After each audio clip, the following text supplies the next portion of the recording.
9 PM story. रात के 9 बजे का वक्त था। आसमान में चांद अपने पूरे नूर के साथ चमक रहा था। ठंडी हवाएं दिल की दहलीज पर दस्तक दे रही थी। राहुल और सारा घर की छत पर खड़े थे।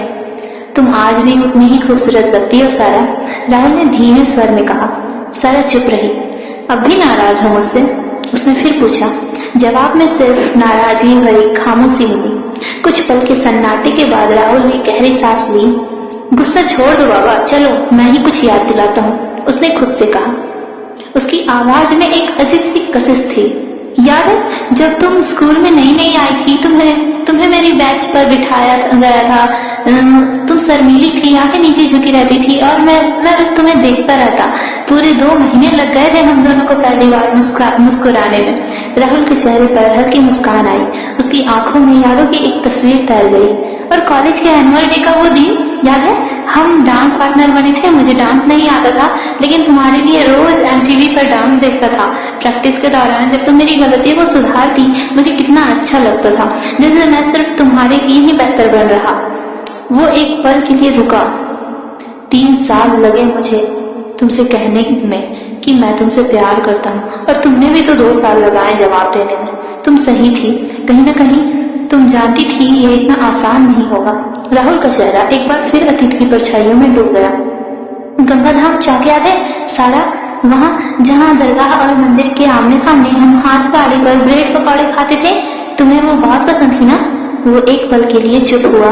उसकी आंखों में आंसू छलकने लगे।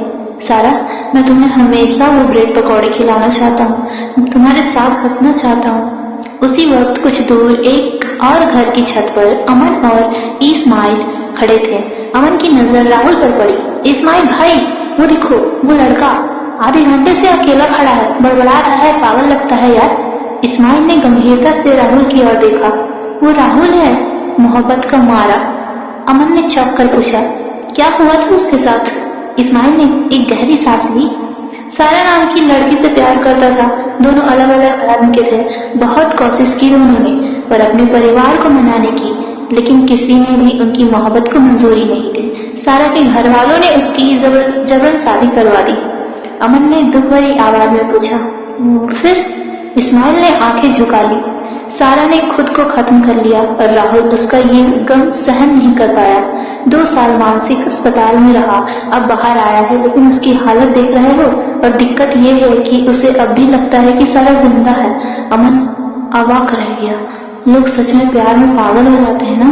मैंने सिर्फ सुना था, आज देख भी लिया, इस्माइल ने धीमे स्वर में कहा। लेकिन यार, उसके पागल होने की असल वजह कुछ और है। अमन ने चौंक कर पूछा, क्या? इस्माइल ने आसमान की तरफ देखा और कहा जाता है कि उस दिन 2 जाने गई थी।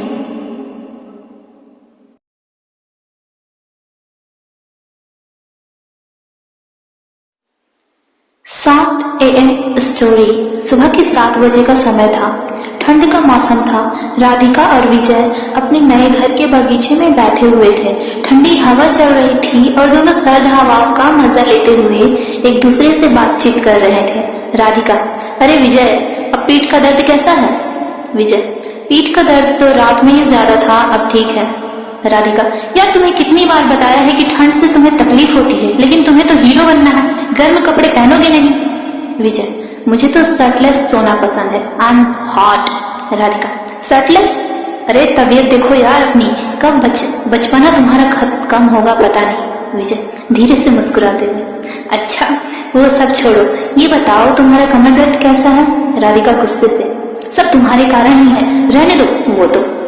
विजय हंसते हुए, अरे तुम्हारा ये गुस्सा ना, बस यही देख के जिंदगी कट रही है मेरी। मजा आ जाता है जैसे वड़ा पाव के बीच मिर्च का स्वाद हो। वाह।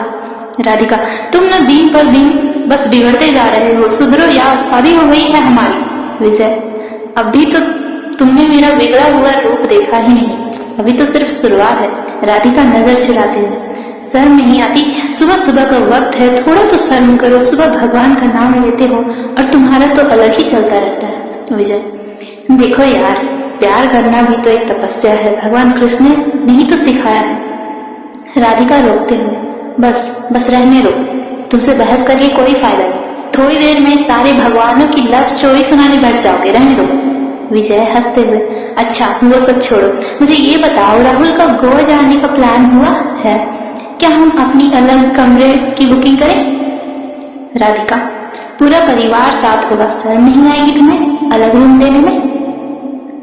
विजय, तो क्या हुआ यार, आजकल की जनरेशन बहुत ओपन है, कोई नहीं सोचता। और राहुल भी तो अपनी घरवाली के साथ प्राइवेसी चाहता होगा।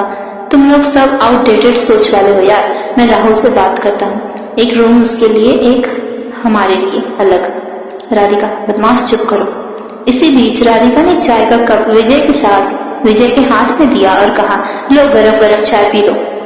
विजय ने चाय का कप हाथ में लिया और अचानक एक छोटी सी बच्ची लगभग 10 साल की उम्र की दौड़ते हुए उनके पास आई और बोली, दादाजी, दादाजी, पापा कह रहे हैं गोवा के लिए आपके गर्म कपड़े रख लिए हैं ना? विजय मुस्कुराते हुए बोला, अपनी पापा से कहना, उसका बाप हूं मैं, लेकिन ठंड लगने के लिए मैं बूढ़ा नहीं हुआ। सभी जोर से हंस पड़े। इसी बीच राधिका ने बच्ची से कहा, बेटू मम्मी से